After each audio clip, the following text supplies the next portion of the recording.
안녕하세요. 이번 강은 교재 173쪽에 법률행위 쪽을 들어갈 시간입니다. 자, 법률행위 이렇게 나오고 있고요. 우리가 법률행위라고 하게 되면 민법 총칙에서 가장 중요한 어떤 영역으로서 민법 총칙에 이제 꼬대에 해당한다라고 할 수가 있겠습니다. 법률행위, 법률행위. 권리 주체가 있고 권리 객체가 있는데 권리가 권리 주체와 객체 사이에서 이제 변동하죠. 변동은 발생, 변경, 소멸, 합성어이고요. 그 변동의 원인 중에 가장 중요한 원인 이렇게 평가할 수도 있고요. 자, 법률행위라고 하는 것은 법률 효과죠. 법률 효과. 법률 효과라고 하는 것은 매매 계약을 체결했다라고 한다면 매도인은 대금 지급 청구권을 원했을 거고 그걸 법률 효과입니다. 대금 지급 청구권. 그 사람들이 매매했는데 그 아파트가 법률 효과가 아니라 법률 행위의 목적입니다. 목적물이죠. 목적물. 그건 목적물. 그러니까 그 법률 효과, 대금 지급 청구권, 매수인은 등기 청구권 이런 법률 효과를 원하고 있다. 의혹이라는 좀 전문적인 용어를 쓰게 되고요. 법률 효과를 의혹하는데 이 법률행위는 요건이 되면 효과가 나옵니다. 그런데 법률행위에는 의사표시 하나하나 또는 여러 개, 수개의 의사표시가 없으면 법률행위가 아닙니다. 그래서 이것을 반드시 요소로 한다 라고 하는 법률 요건이다.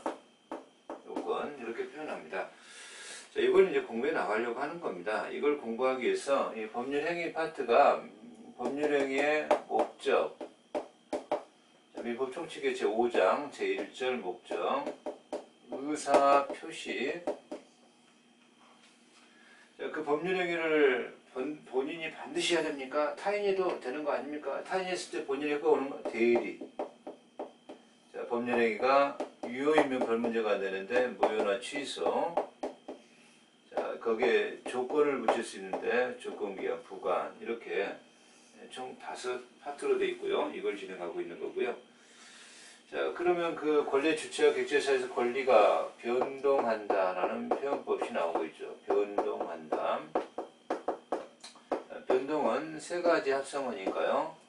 어떻게 발생했고 어떻게 변하고 어떻게 소멸합니까? 라고 하는 요거대 변동이라고 표현합니다.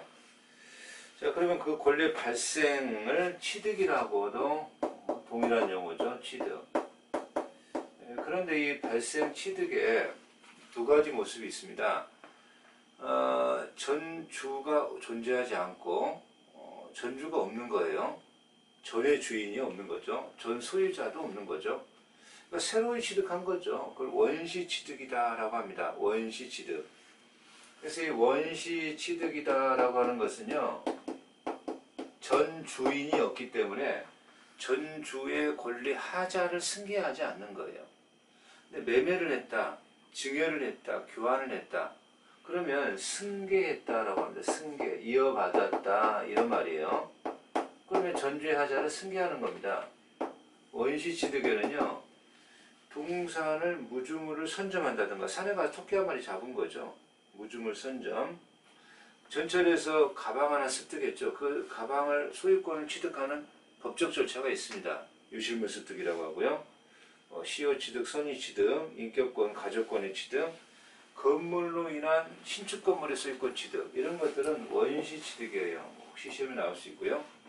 자, 승계 취득이다라고 하게 되면요, 매매를 했다. 자, 특정 승계. 그런데 아버지가 돌아가셔서 상속받았다. 포괄 승계.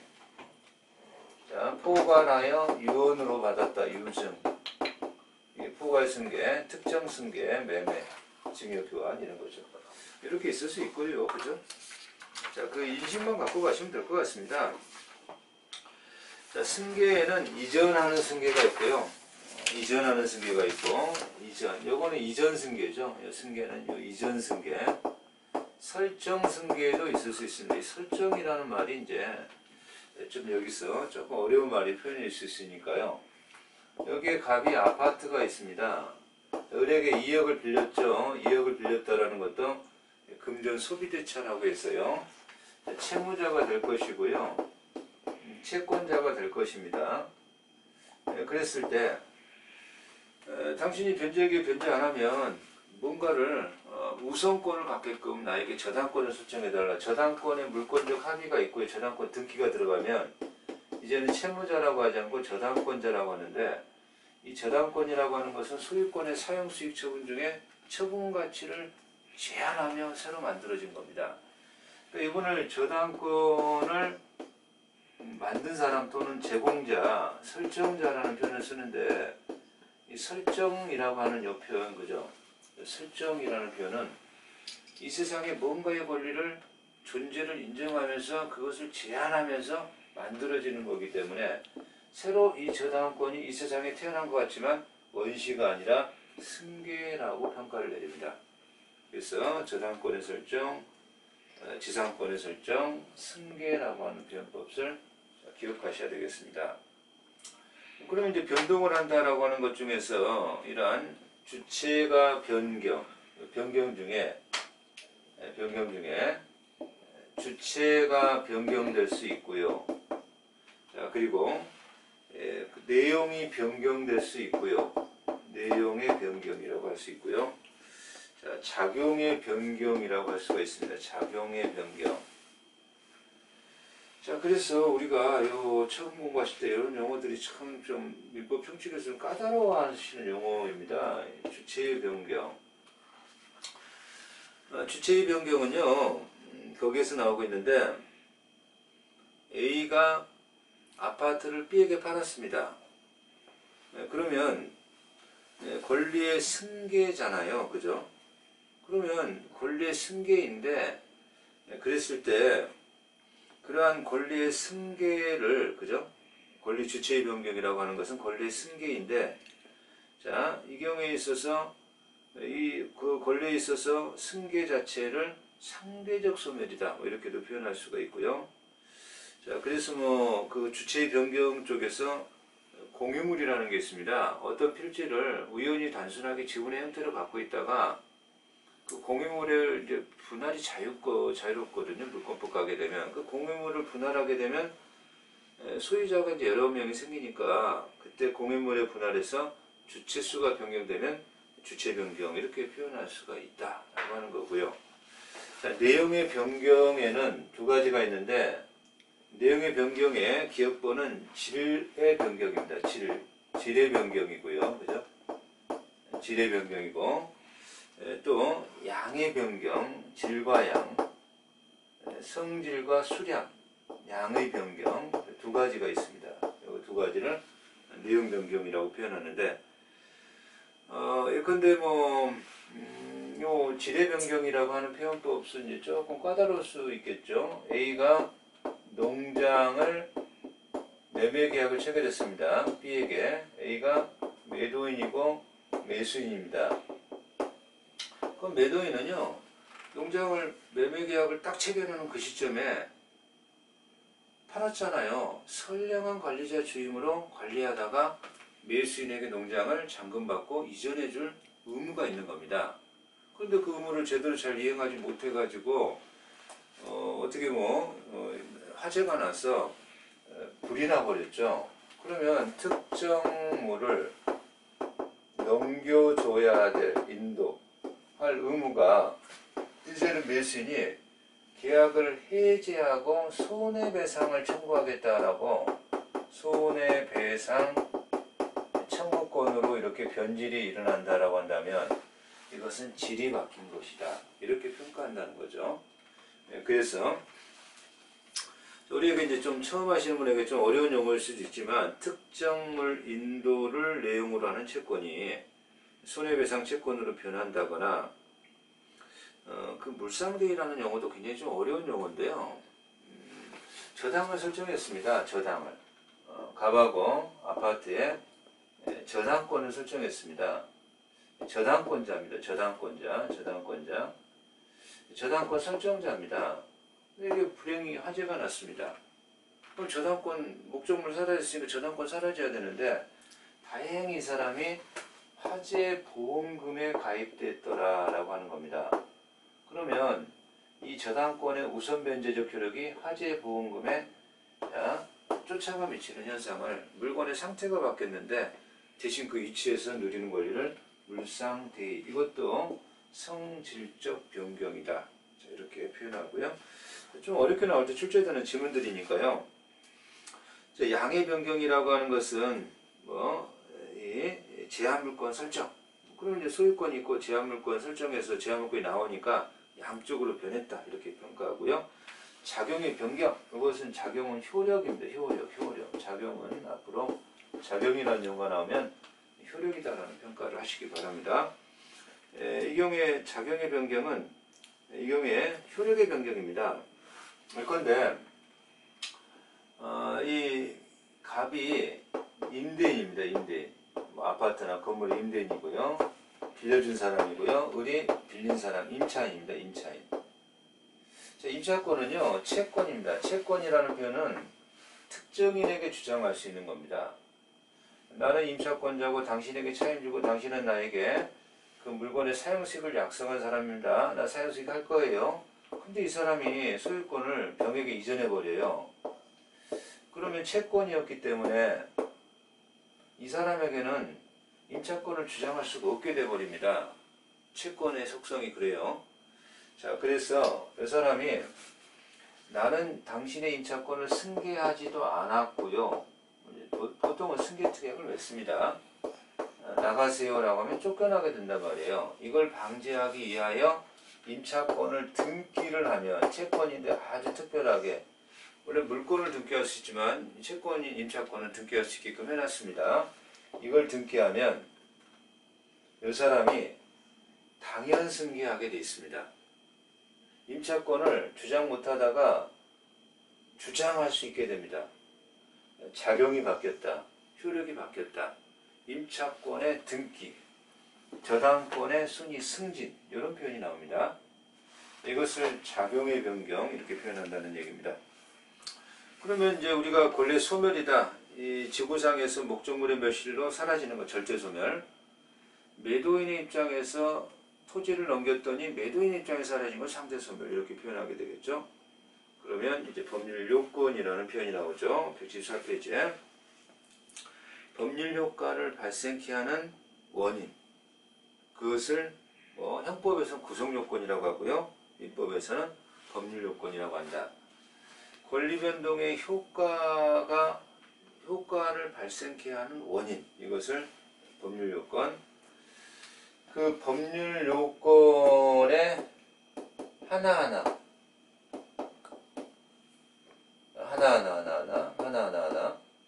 이렇게 말하면 좀 어려울 수 있죠. A가 아파트를 갖고 있는데 B가 이 아파트를 사고 싶어요. 5억에 팔겠습니까? 청약을 하고 5억이라면 팔겠습니다. 라는 합의가 있으면 승낙을 하고 자, 이런 의사의 합의가 있으니까 매매라는 계약이 체결되었다라고 평가하고요. 얘가 법률 요건입니다. 요건이 되었기 때문에 대금 지급 청구권, 등기 청구권이라는 효과가 나온다라는 겁니다. 법률 요건이기 때문에. 그러면 이 청약과 승낙은 무엇입니까? 라고 하면 요건의 하나하나들. 자, 그것들을 법률 사실이라고 평가할 겁니다. 법률 사실. 그것들을 법률 사실. 그래서 법률 사실의 의미적 정의가 나오는데요. 175페이지에 법률 요건을 구성하는 사실의 하나하나 총합을 법률 사실이다. 그래서 하나의 법률 사실이 법률 요건이 될 수도 있고요. 자, 이렇게 청약과 승낙 이런 것들이 법률 사실일 수도 있고요. 자, 그래서 법률 사실을 여러 가지로 또 이렇게 나눌 수가 있습니다. 사람의 법률 사실의 분류표죠. 법률 사실의 분류표. 요거는 초합자들에게 좀 까다로워서요. 그냥 이런 게 있구나라고 하는 것만 들어놓으시면 될 것 같습니다. 자, 인간의 정신작용이 개입하는 법률 사실을 용태라고 합니다. 용태. 좀 일본말 용어 좀 쓰임새가 나타나는데요. 자, 그 인간의 정신장에 개입하지 않은 법률 사실에 이것들을 사건이라고 합니다. 사건. 용태를, 그죠? 자, 외부 용태, 내부 용태, 내부 용태 이렇게 나누고요. 교재가 이렇게 나오고 있죠. 115페이지에. 자, 외부적 용태. 그러면 정신장애 외부에 표현되는 거죠. 그것을 적법행위와 입법행위, 적법과 외부 용태를 적법행위죠. 그러니까 입법행위, 입법이라는 표현은요 두 가지인데요. 법질서 전체를 비추어서 행위의 가치가 없다. 이걸 입법이라고 표현하고요. 여기에는 불법행위하고 채무불이행이 있습니다. 채무불이행이 여기에 해당합니다. 그럼 이제 적법행위다라고 했을 때 적법행위가 나오고 있는데, 적법행위에 대해서 당사자가 원해서 의혹한 대로 효과가 나오는 의사표시하고요. 법률이 규정한 대로 그 효과가 나오는 그 준법률행위라는 개념을 조금 기억하시면 될 것 같습니다. 그러니까 당사자가 원했기 때문에 원한 대로 효과가 나온다. 그걸 의사표시라고 할 것이고 법률 사실이죠. 자, 법률이 규정대로 이건 법률 규정대로. 법률의 규정대로 효과가 나온다. 준법률행위 이렇게 표현합니다. 여기에는 이제 좀 몇 가지가 쭉 나오겠죠. 표현행위, 비표현행위 이렇게 나오겠는데요. 이 정도 용어 정의 좀 하시면 될 것 같습니다. 자, 그래서 176페이지에 법률행위의 의요건 나오고 있고요. 자, 법률행위 일정한 법률효과 발생을 의혹하는 법률행위 발생을 목적으로 하는 한계 또는 수기 의사표시를 필수 요소라는 법률요건이다. 그런데 그 법률행위는 근대민법의 소산으로부터 지금까지 자유다 이렇게 평가했던 겁니다. 사적자치라고도 평가하고요. 법률행위 자유의 법률행위 자유의 원칙이다라고 표현하기도 하고요. 그럼 그 의사표시하고 법률행위하고 어떤 관계냐? 자, 의사표시는 법률 사실이다. 자, 요 용어가 어려우면요. 여기는 청약이라고 이해하시고요. 청약. 여기는 매매라고 이해하셔야 됩니다. 그러면 뭐 청약이 매매다라고 하면 틀리죠. 그러니까 의사표시가 법률행위다고 말이 안 되죠. 법률행위는 법률 요건이죠. 법률 요건이라는 것은 효과를 나오는 거죠. 법률 사실의 효과가 바로 나와서는 안 되는 거죠. 그렇죠? 요건으로 올라서 효과가 나와야 된다 이렇게 표현하는 거죠. 의사표시는 법률행위 그 자체는 아니다. 청약이 매매는 아니니까. 다만 법률행위는 의사표시가 필수 요소다. 그래서 법률 사실이 청약과 승낙이 합치돼서 법률 요건이 되고 효과가 되는데요. 청약이나 승낙에 무효 취소 사유가 있으면 전체가 무효 취소가 나올 수밖에 없죠. 자, 그 관계를 정리하시면 될 것 같습니다. 자, 177쪽의 법률행위의 요건이 나오는데요. 자, 우리가 여기서의 요건은요, 법률행위 요건, 법률행위라고 하는 것이 효과를 원하는 요건이다라고 했는데 그 요건은 원인을 말했던 거고, 여기서의 법률행위 요건이라고 하는 표현은 이건 틀을 말합니다. 틀을 말하는 겁니다. 어떤 틀에 맞아야 어떤 요건이 나온다라는, 효과가 나온다라는 틀입니다. 그래서 법률행위에 있어서 이러한 법률행위다, 이게 법률행위다 라고 하려면 이런 틀을 구비하고 그걸 성립의 틀이다라고 합니다. 성립의 틀, 성립 요건이라고 하는 거죠. 이 성립 요건이 구비되어야 법률행위다. 성립 요건이 구비되지 않으면 법률행위가 아니다라고 말합니다. 승인 요건이 구비되어야, 이게 이제 전제 조건이고요. 구비되어야 효력 요건의 효력 요건이 이제 틀을 구비하면, 그러면 효력 요건이라는 틀을 구비하면 이제는 유효라는 평가를 할 것이다. 만약에 효력 요건 중에 틀을 구비 못했다, 이 x는 구비 못했다라고 하는 거거든요. 효력 요건의 틀을 구비 못했다라고 한다면 두 가지의 어떤 법은 방향을 정하겠다. 그래서 자, 이에 반대라고 할 수 있는 무효입니다. 무효. 자, 무효는 뭐냐? 법률행위 처음 성립은 돼 있는 거죠. 이것도 무효도. 무효도 법률행위 성립의 틀은 구비한 거고요. 효력 요건은 구비 못한 겁니다. 그러니까 이것도 무효이다 라고 하는 것은 법률행위 처음부터 효력 없다. 무효인 법률행위입니다. 우리 민법 처음 공부하실 때 무효인 행위는 법률행위가 아니다라고 잘못 이해할 수가 있지만 절대 그렇지 않고요. 효력의 틀은 구비했다. 효력의 틀은 구비했다. 성립의 틀은 구비했다. 성립의 틀은 구비한 거다. 효력의 틀을 구비 못한 거다. 그래서 무효인 법률 행위라는 평가를 내립니다. 무효인 법률 행위, 무효인 행위도 성립 요건은 구비한 겁니다. 효력 요건을 구비하지 못한 것이고, 그러나 효력 요건을 구비하지 못했어도 일단은 유효로 진행하다가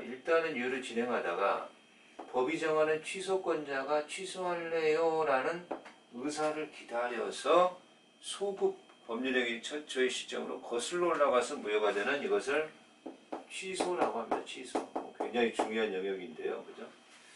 자, 취소는 일단은 유효이다가, 무효는 그냥 누가 무효라고 안 해도 무효인데 효력이 없는데, 얘는 취소라는 의사를 기다려서 소급 무효가 되는.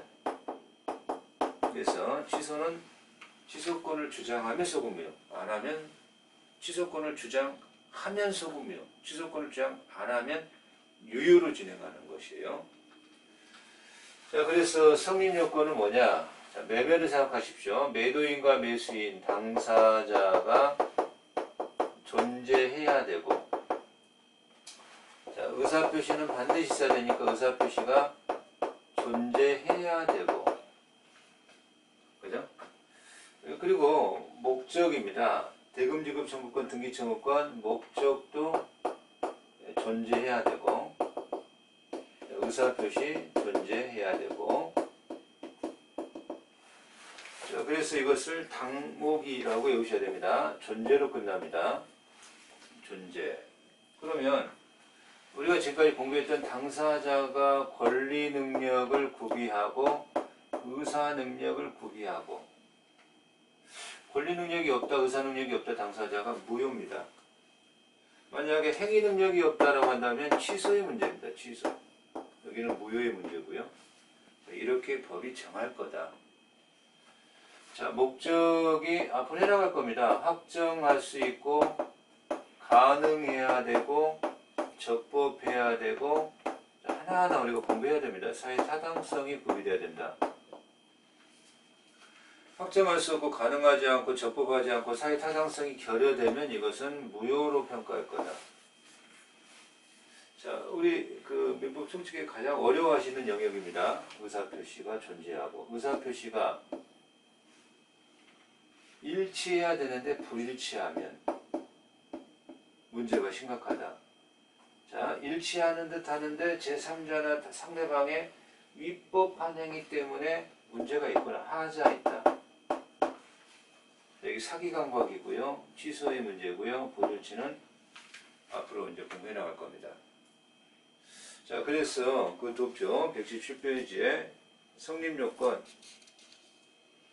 그러나 이제 특별 성립요건도 있습니다. 요식행위에서 방식의 구비, 혼인의 신고, 유물계약에서 물건의 교부.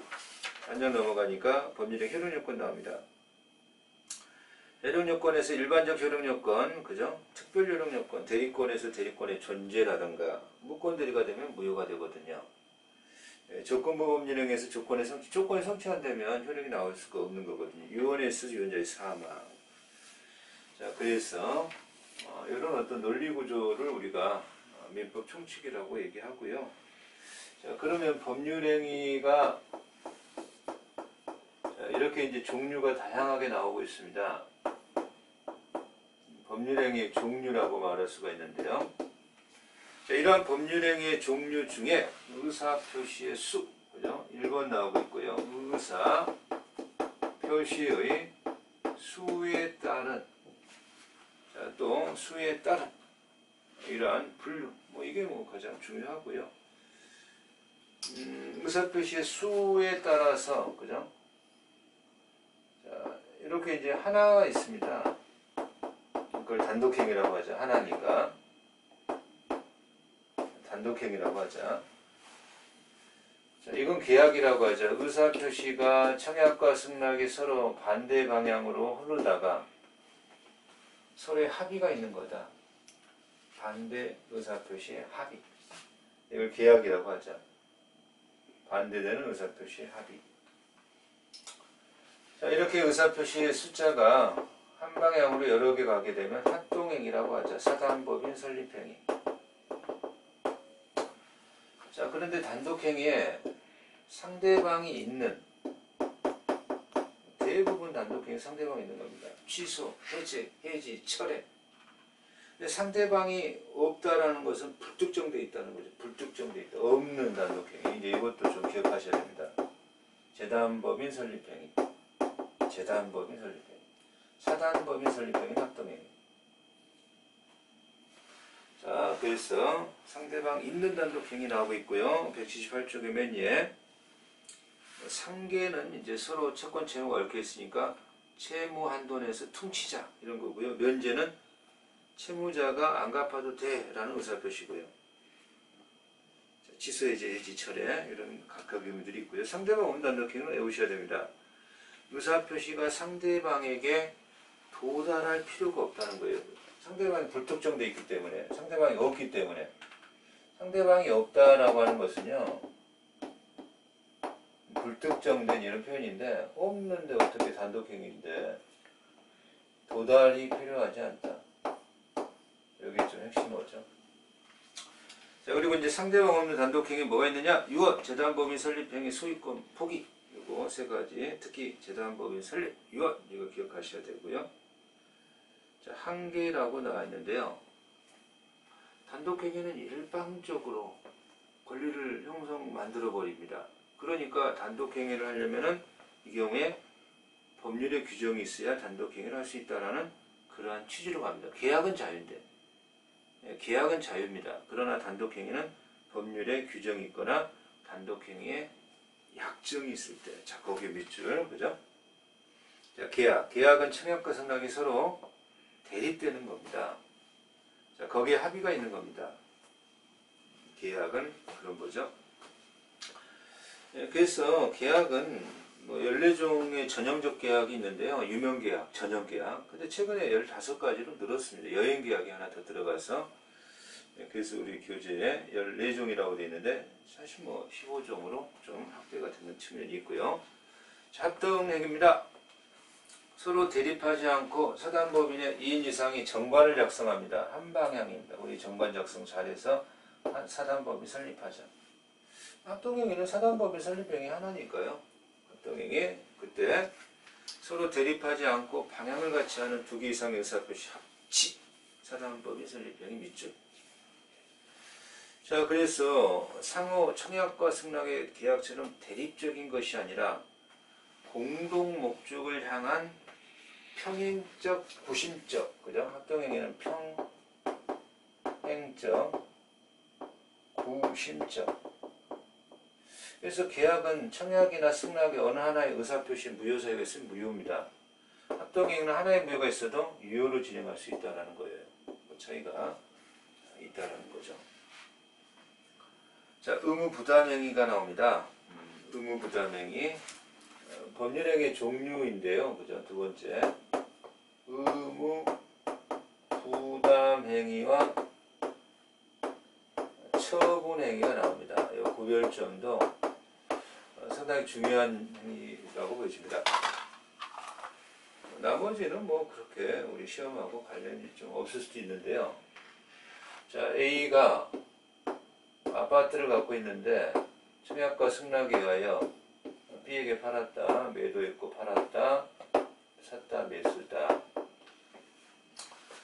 그러면 매도를 하면 대금 지급해 주세요. 대금 지급 청구권이 발생하고 대금 지급을 해야 될 의무가 발생하고 권리가 발생하고 매도인은 자 매수인은 등기나 인도해 주세요. 물건 넘겨 주세요라고 인도 청구권이 발생하고 인도 의무가 발생하고 이걸 쌍무라고 합니다. 쌍무. 서로의 의무가 있다. 쌍무.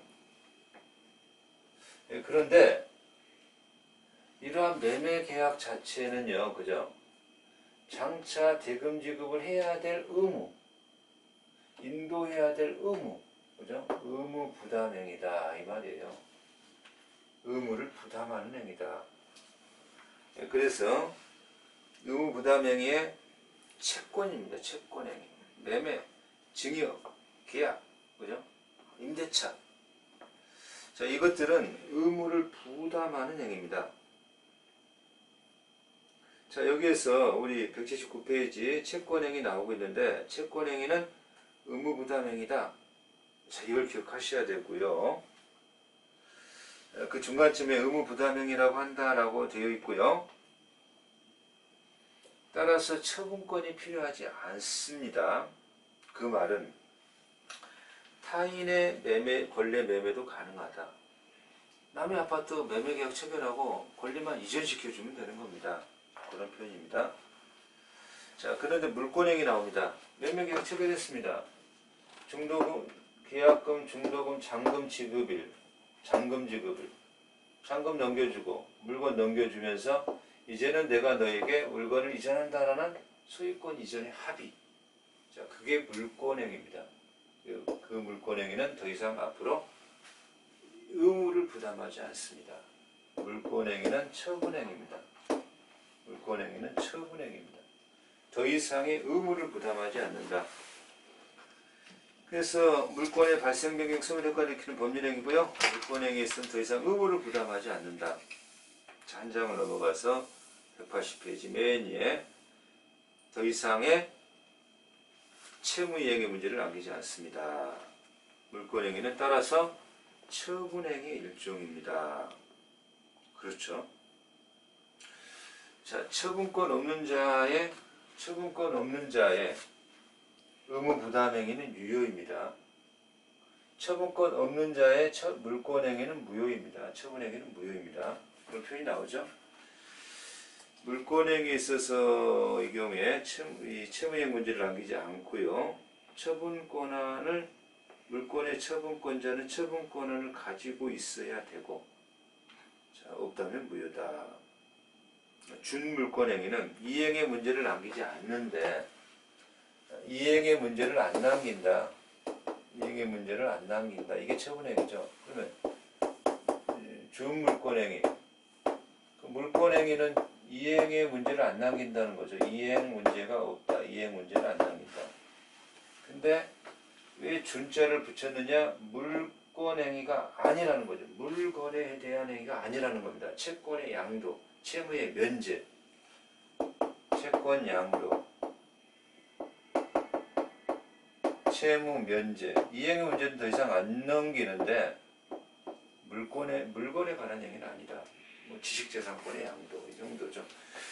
생각외로 요 준물권행위 상당히 중요합니다. 물권 이해의 권리의 변동을 일으키고 이행의 문제를 남기지 않고 채권 양도, 채무 면제, 무채재산권. 이거 무채재산권 최근에 지식재산권이라고 합니다. 자, 요식. 일정한 방식을 구비해야 되고 수표행위. 그 일정한 방식을 구비 못하면 무효가 되는 행위를 요식이라고 합니다.